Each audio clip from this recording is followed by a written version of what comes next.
그날 저물 때에 제자들에게 이르시되 우리가 저편으로 건너가자 하시니 그들이 무리를 떠나 예수를 배에 계신 그대로 모시고 가매 다른 배들도 함께 하더니 큰 강풍이 일어나며 물결이 배에 부딪혀 들어와 배에 가득하게 되었더라. 예수께서는 고물에서 베개를 베고 주무시더니 제자들이 깨우며 이르되 선생님이여 우리가 죽게 된 것을 돌보지 아니하시나이까 하니 예수께서 깨어 바람을 꾸짖으시며 바다더러 이르시되 잠잠하라 고요하라 하시니 바람이 그치고 아주 잔잔하여지더라. 이에 제자들에게 이르시되 어찌하여 이렇게 무서워하느냐 너희가 어찌 믿음이 없느냐 하시니 그들이 심히 두려워하여 서로 말하되 그가 누구이기에 바람과 바다도 순종하는가 하였더라. 아멘. 이 시간 온라인으로 함께 예배하는 가정 또한 함께 예배하는 분들과 함께 인사하는 시간을 갖도록 하겠습니다. 사랑합니다. 한 번 더 인사하겠습니다. 믿음으로 승리하세요.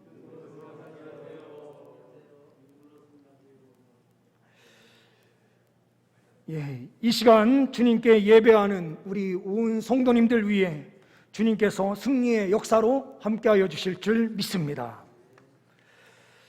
준비된 PPT를 잠깐 보시면서 말씀을 시작하겠습니다. 지금 보시는 대로 어선, 작은 어선이 고깃배가 하나 있습니다. 오늘 말씀이 나타나는 고물이 어느 쪽이냐? 이 고물이라는 것은 배의 뒤편, 앞부분을 이물, 뒤쪽을 고물이라고 합니다. 그러므로 예수님께서 베개를 베고 주무셨다라고 하는 그 장소는 배의 뒤쪽이었습니다. 다음 페이지를 보시면요, 이 그림은 명확하게 보이진 않지만 풍랑 가운데 있는 한 배를 그린 내용이다라고 볼 수가 있을 것 같습니다. 이거를 좀 확대해서 제가 필요한 부분을 좀 보시면 갈릴리 바다에서 폭풍을 만난 그리스도라고 하는 제목하에 그린 그림입니다. 제가 제일 좋아하는 화가 중에 한 사람인데요, 렘브란트라고 하는 화가가 그린 그림입니다. 갈릴리 바다에서 폭풍을 만난 제자들이라는 제목이 아니라 그리스도라고 하는 제목으로 우리가 받아들일 수 있을 것 같습니다. 이것은 1633년에 그려진 그림인데요, 이게 굉장히 성경적으로 잘 그린 그림입니다. 저는 아브라함과 관련된 그림을 더 좋아하기도 하지만 이거는 렘브란트가 해양과 관련돼서 유일하게 딱 한 점을 그렸는데 그 그림이 갈릴리 바다와 관련된 그림이에요. 이거를 반을 딱 나누어서 보시면요, 다음 페이지에 보시면 딱 반의 사람들이 전혀 다른 반응을 보이고 있는 게 있습니다. 앞부분에 있는 사람들이 파도와 싸우면서 정신이 없어요. 그런데 예수님이 계신 고물쪽에 있는 제자들은 예수님과 대화를 나누면서 폭풍에 있는지 아니면 평안한 중에 있는지 정말 알 수 없는 그런 상황들이 다 펼쳐져 있는 그 그림이 다 그려져 있습니다. 이게 바로 믿음의 사람의 두 반응입니다. 풍랑을 만났을 때 정신없이 이 풍랑에 휩쓸려 있는 사람이 있는가 하면, 또한 반대의 사람들은 예수님과 함께 그 안에서 평안함을 누립니다. 내려주셔도 되겠습니다. 우리는 어떠한 모습으로 서 있는 신앙인입니까? 큰 강풍을 이기는 힘, 큰 강풍을 이기는 방법, 그 방법은 무엇일까요? 오늘 말씀을 보게 되면 35절 말씀에 그날에 저물 때에 제자들에게 이르시되 우리가 저편으로 건너가자 하시니 라고 말씀하세요. 예수님께서 저편으로 건너가자 말씀하실 때에 광풍이 일어날 것을 모르시고 제자들에게 그러한 말씀을 하셨을까? 저는 그렇지 않다라고 확신합니다. 예수님께서는 때로는 우리를 저 파도가 있는 현장으로 우리를 이끌어 가실 때가 있어요. 마치 우리가 아이를 품에 안고요, 바닷속으로 천천히 걸어 들어갈 때 아이는 그 바다를 처음 경험하게 되면 두려워서 막 겁나서 아빠 들어갈 수 없어 라는 그 신호를 막 보입니다. 그런데 아이에게 수영을 가르치고 그 바다 위에서 노는 그 행복이 있다라는 사실을 가르쳐주면 그 아이는 바다가 두려운 바다가 아니라 거기에서 자유롭게 놀 수 있는 아이가 됩니다. 하나님께서 때로는 믿음의 사람들이라고 하는 그리스도인들을 이러한 훈련의 과정으로 이끌어 가실 때가 있는 것을 봅니다. 오늘 말씀에도 예수 그리스도께서 먼저 건너가자라고 말씀하시고 이미 배에 가장 먼저 타 계셨던 분이 누구신가? 예수님이세요. 우리가 앞부분에서 보았던 배보다 더 큰 배일 수도 있습니다. 최소한 13명 이상이 타는 이 배였기 때문에 작은 어선이 아니라 좀 큰 배였을 것입니다. 그리고 갈릴리 바다는 지중해 수면보다 더 밑에 있는 갈릴리 호수, 갈릴리 바다입니다.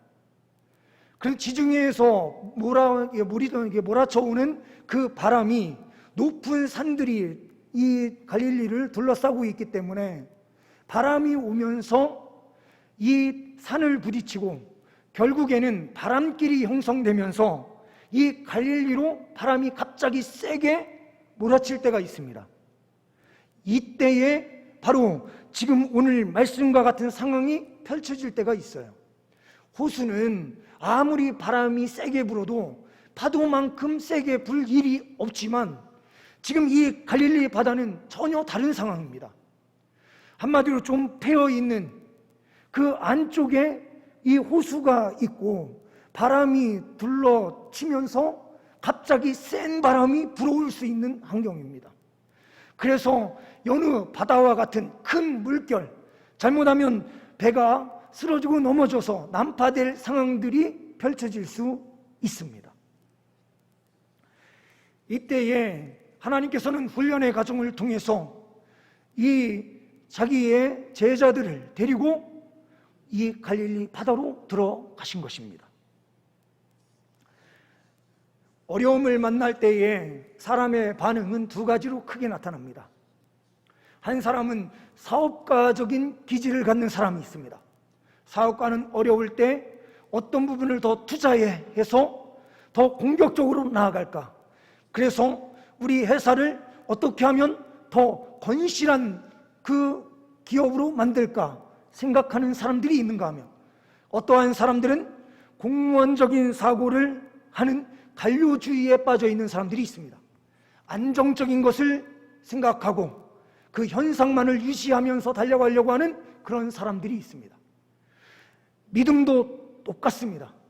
위기를 만났을 때에 더욱더 하나님을 붙잡고 승리의 길로 나아가는 사람이 있는가 하면, 어떤 사람은 그 자리만 유지하려고 하지만 결국에는 신앙도 떨어지고 아무것도 할 수 없는 상황 가운데 놓이는 그러한 사람들이 있습니다. 우리 동산의 식구들은 어떠한 믿음의 소유자입니까?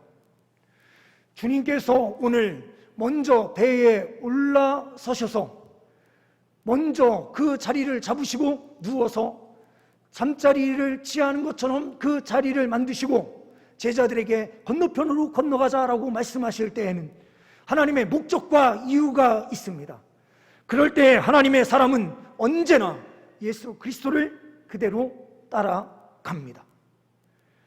무리와 제자는 완전히 다릅니다. 오늘 말씀에도 하나님께서 이 배를 타고 갈릴리로 넘어가시는 그 시점에 예수님이 타신 그 배, 제자들과 함께하는 그 배만 있었던 것이 아니라 오늘 말씀 두 구절의 앞부분에 있는 35절, 36절 말씀을 보게 되면 다른 배들도 함께하고 있었다라고 분명하게 말씀하고 있습니다. 그런데 성경은 다른 사람들, 다른 배에는 전혀 관심이 없으십니다.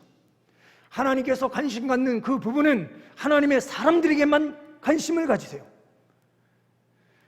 이 풍랑이 멈추어졌을 때에도 예수님과 함께하는 사람들의 반응이 중요한 것이지, 그 하나님께서 풍랑을 다 잔잔하게 하신 그 상태에서도 다른 사람들도 평안함을 함께 누릴지 몰라도 그것이 예수님께서 펼치신 기적인지 하나님께서 역사하신 것인지 전혀 알지 못하는 상황 가운데 있습니다. 그러나 제자들은 그 한 중심 가운데 하나님께서 역사하셨음을 분명하게 보게 되는 거죠. 그러므로 예수와 함께하는 생활은 전혀 다른 삶입니다. 하나님께서 이 광풍을 왜 일으키셨고, 어떻게 보면 하나님께서 허용하신 범위 내에서 이 강풍이 불게 되는데 왜 이것을 허용하셨는가?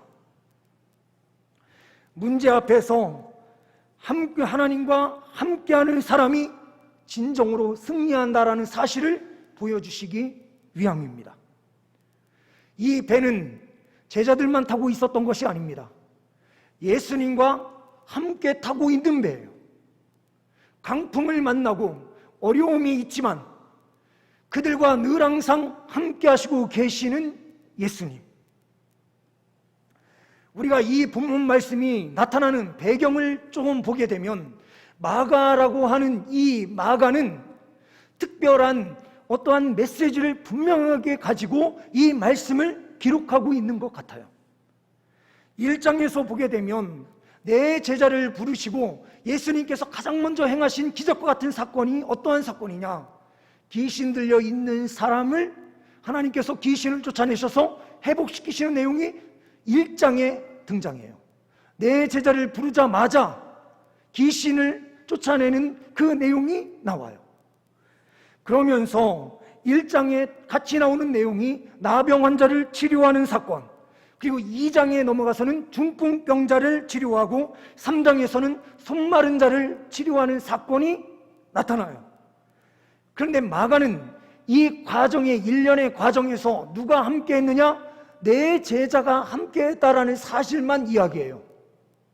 그러면서 오늘 본문이 나타나는 이 4장 앞부분에 12제자의 이 3장 부분에서 보시게 되면 3장 마지막 부분이 되는데요, 3장 마지막 부분에 12제자의 명단이 나타남을 통해서 3장까지 손 회복되는 이 사건까지는 내 제자가 경험한 사건이고 12제자가 가장 먼저 기적과 같은 사건을 경험하는 사건이 어떠한 사건이냐? 오늘 바로 이 광풍을 만난 사건이다라는 것을 강조하면서 이야기해요. 앞부분에는 내 제자에게 믿음을 불어넣으셨어요. 그럼 내 제자의 역할이 굉장히 중요한 겁니다. 이 광풍을 만났을 때에 이 내 제자는 하나님의 역사를 분명하게 먼저 보았기에 우리가 함께 하고 있는 예수님이 어떠한 분인지를 분명하게 알았을 것인데, 이상하게 이 내 제자도 예수님께 찾아가서 예수님의 도움을 구하지 않아요. 물이 차고 넘쳐서 더 이상 자기의 힘과 능력으로 할 수 없는 상태까지 갔을 때에 비로소 예수 그리스도를 깨우는 거예요. 예수 그리스도를 깨운다라고 하는 것은 무엇입니까? 그리고 풍랑은 무엇입니까? 우리가 말씀을 이해할 때에 마가는 분명한 목적을 가진다라고 말씀을 드렸습니다. 이것은 하나님의 목적인데요, 오늘 풍랑을 딱 넘어서 반대편, 건너편으로 딱 가게 되면 어느 지역이냐? 거라사 지역입니다.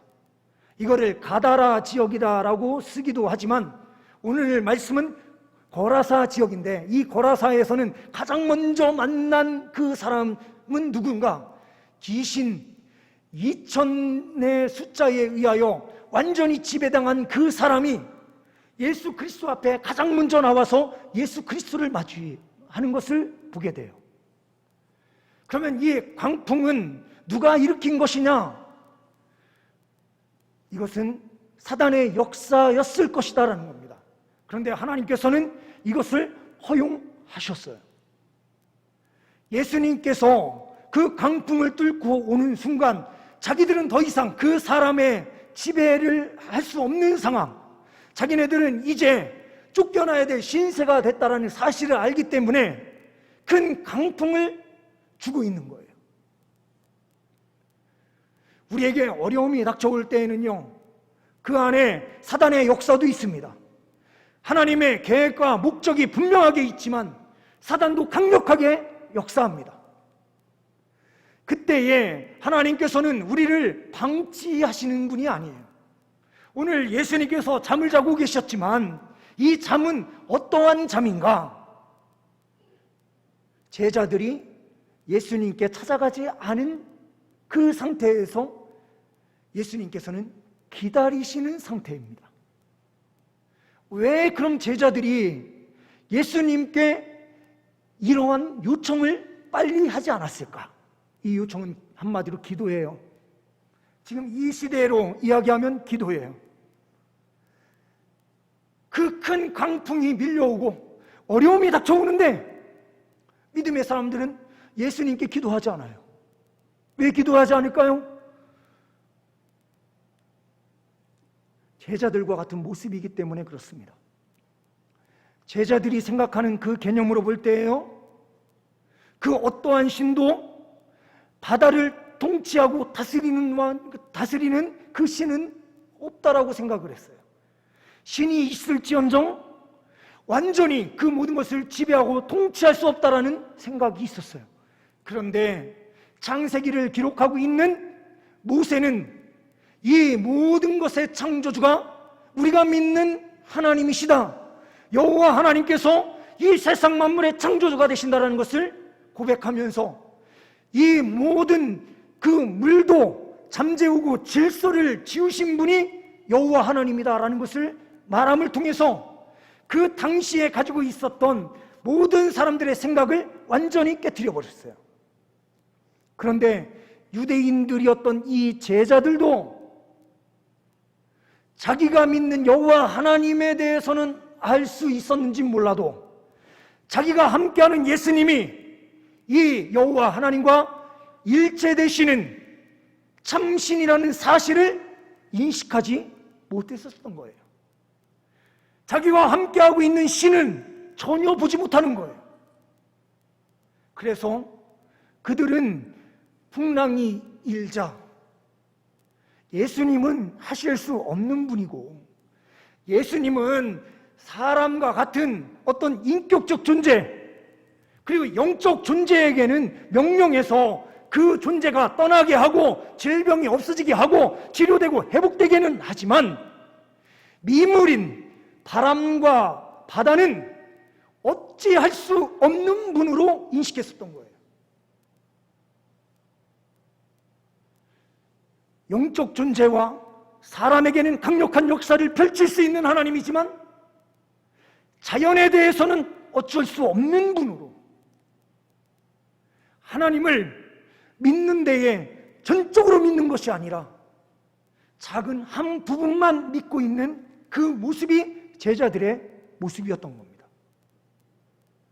그래서 예수 그리스도께서 이 풍랑을 잔잔하게 만드시면서 그들에게 뭐라고 말씀하십니까?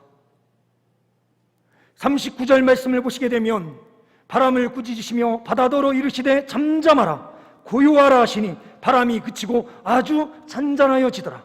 이에 제자들에게 이르시되 어찌하여 이렇게 무서워하느냐? 너희가 어찌 믿음이 없느냐? 무서워하는 것은 믿음이 없는 행동이었다라는 것을 강조하면서 41절 말씀에 이렇게 말씀하세요. 그들이 심히 두려워하여 서로 말하되 그가 누구이기에 바람과 바다도 순종하는가 하였더라. 그가 누구이기에? 우리의 이 질문이 굉장히 중요한 질문이 됩니다. 오늘 말씀을 통하여 우리가 분명하게 볼 수 있는 말씀이 있습니다. 예수님께서는 배에 오르자마자 잠을 주무시기 시작하셨습니다.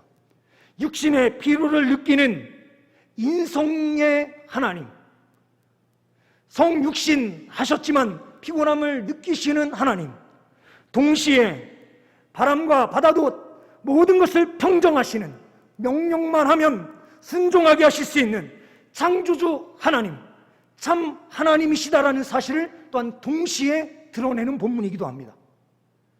예수 그리스도께서는 참 인간인과 동시에 참 하나님이십니다.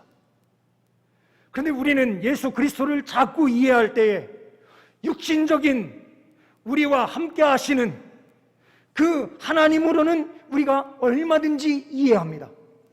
육신적인 이 상태를 그대로 이해하시고 궁유를 베푸시는 하나님으로는 충분히 이해하지만 전능한 하나님으로는 이해하지 못할 때가 많이 있습니다. 삼위일체 개념이 좀 잘못된 개념이 우리 안에 있는 것 같아요. 삼위일체 하나님은 성부 하나님의 그 권능도 예수 그리스도께서 그대로 가지고 계시고 모든 것을 행하실 수 있는 창조주 하나님이라는 사실을 인식하지 못하는 거예요. 아직도 유대인과 같은 그러한 믿음 가운데 있는 신앙인들이 얼마나 많은지 모릅니다. 큰 강풍을 이기는 방법은 우리와 함께 하시는 예수 그리스도를 참 인간이시며 참 하나님이심을 분명하게 이것을 고백할 때에 우리의 삶 가운데 능력으로 나타나는 것입니다. 심리학적 테스트를 한 사람이 있었습니다. 커다란 유리 수조를 만들어서 물을 잔뜩 집어넣고요, 거기에 생쥐 10마리를 빠뜨립니다. 이 생쥐들이 살아남기 위해서 막 발버둥을 치면서 막 헤엄치는데 도저히 빠져나갈 수 없는 수조다라는 사실을 인식하는데 10여 분 정도 걸립니다. 도저히 희망이 없다는 사실을 발견하고 이 쥐들은 헤엄을 막 치다가 17분에서 18분 정도 딱 되면 다 죽습니다. 그래서 다음에 심리학자가 다시 실험을 할 때 생쥐를 다시 10마리를 넣고 거기에서 기다리다가 15분에서 16분 사이 정도 됐을 때 그 생쥐를 다 건져내요. 그리고 건져낸 다음에 잘 말려서 먹을 것을 잔뜩 주고요, 편하게 쉴 수 있도록 한 달의 시간을 줘요.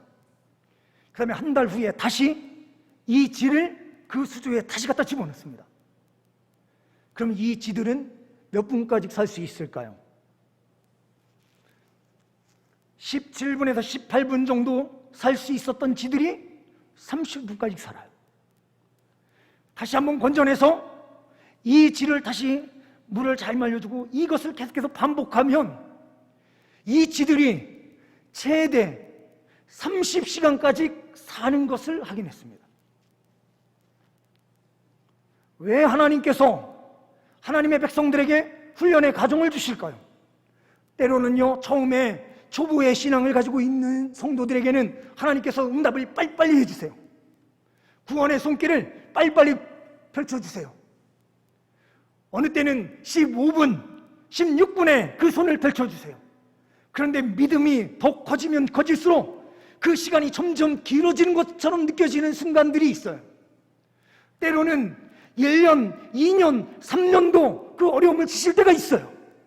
그런데 그 긴 고난의 시간을 주면 줄수록 나의 신앙이 더 굳건해져 있구나라는 것을 확인하시면 돼요.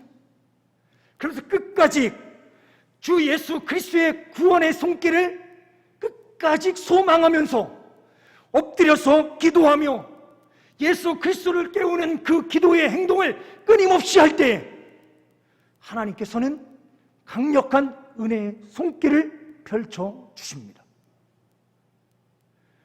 하나님께서 갈릴리 바다로 이 제자들을 데리고 들어가실 때에는 다 죽이려고 할 계획으로 들어간 게 아니에요. 이 과정을 통해서 분명하게 보게 하신 그 사실은 무엇입니까? 수영치는 그 행복을 누리도록 하신 거예요. 내가 잠을 자는 것처럼 보이는 그 상황도 너에게 있을 수 있지만 나는 너와 함께 배를 타고 있어. 네가 죽으면 나도 함께 죽는 거야. 그런데 나는 전능한 하나님이니 내가 죽지 않을 것이니 너희의 삶도 절대로 죽는 법이 없는 거야. 그러니 아무리 긴 시간 하나님께서 그 과정을 너에게 허락해 준다 하더라도 끝까지 믿음으로 전진하라. 하나님이신 예수 그리스도를 온전히 고백하면서 예수 그리스도께서 가라 하신 저 건너편으로 가자 하면 그 건너편으로 가고, 예수 그리스도께서 이제 우리가 육지를 걸어가자, 때로는 가시밭길을 걸어가자 하면 그 길을 걸어가면 하나님께서는 반드시 승리의 역사로 함께하여 주신다는 것입니다. 사단이 믿음의 사람을 공격하지 믿음 없는 사람을 공격하는 법이 없어요. 사단도 많은 이 바람과 물결을 이용해서 믿음의 사람의 자꾸 그 믿음을 무너뜨리려고 하지만, 우리가 예수와 함께 가까이 가면 가까이 갈수록 우리는 승리의 역사로 굳건하게 세워지는 줄 믿습니다. 창조주의 능력은 비인격적인 자연에까지도 명령해서 모든 것을 움직이실 수 있는 전능한 분이십니다. 우리가 믿는 예수 그리스도께서 바로 이러한 분이십니다. 그런데 하물며 인격을 가지고 있는 우리의 삶 가운데 개입하셔서 하나님의 방법대로 일하실 수 없는 분이실까요? 또한 어떤 사람들은 이야기합니다. 바이러스라고 하는 것은 하나님의 통제 아래에 있는 것이 아니다. 그것 또한 비신앙적 태도입니다. 그렇다고 해서 또한 이 바이러스를 우리가 함부로 업신여겨서도 절대로 안 됩니다. 그 안에는 하나님의 목적과 이유가 있기 때문에 그런 거예요. 철저하게 하나님의 뜻이 있음을 바라보면서 하나님 앞에 엎드려서 간절히 기도하는 신앙이 필요하고, 동시에 그 어떠한 것도 무시하지 않는 하나님의 그 뜻을 보기 위하여 항상 믿음의 눈을 열고 하나님 앞에 기도하는 그 태도가 신앙인들에게는 반드시 필요한 것입니다. 이 시대에 하나님께서 왜 우리에게 강풍을 주시고 고난을 주십니까? 반드시 믿음의 승리자로 세우기 위함입니다. 동시에 잊지 말아야 될 것이 있습니다. 풍랑은 한 번 주어지는 것이 아닙니다. 갈릴리 바다를 한 번만 넘어가는 사람들이 아니에요. 갈릴리 바다는 예수님께서 명령하실 때 다시 저쪽으로 건너가라 그러면 다시 건너가야 돼요. 그런데 한 번의 승리의 이 기억이 다시 예수님의 손길이 우리를 건져주실 것에 대한 확신이 있는 사람은 아무리 강풍이 있어도 그 강풍을 두려워하지 않습니다. 오늘 주님께서 우리에게 말씀하시는 그 말씀은 두려워하지 말라라는 거예요. 왜 믿음이 없어서 두려워하느냐? 내가 너와 함께한다. 하나님께서 함께하시는 그 은혜를 경험하시는 귀한 주의 백성들이 되시기를 간절히 소망합니다. 하나님께서 우리에게 이 시간 믿음을 더딥혀 주시고 내가 너와 함께한다. 그러니 절대로 포기하지 말아라. 그리고 희망과 소망을 가지고 끝까지 믿음의 길을 걸어가라 라고 우리에게 말씀해 주시고 계시는 줄 믿습니다. 큰 강풍을 이기는 힘은 예수 그리스도를 철저하게 의지하고 우리와 동행하시는 그분이 창조주 하나님이 되심을 분명하게 고백하며 믿음의 길 걸어갈 때에 우리에게 진정한 승리가 있게 될 줄 믿습니다. 이러한 승리가 2021년 우리 온 성도들의 삶 가운데 있으시기를 간절히 소망합니다. 기도하십니다. 하나님 아버지 감사합니다. 거친 세상에서 실패할 때마다 예수 그리스도의 손을 붙잡는 우리가 되게 하옵소서. 그러므로 결국 승리하는 승리자가 되게 하옵소서. 주님, 이 믿음으로 전진합니다.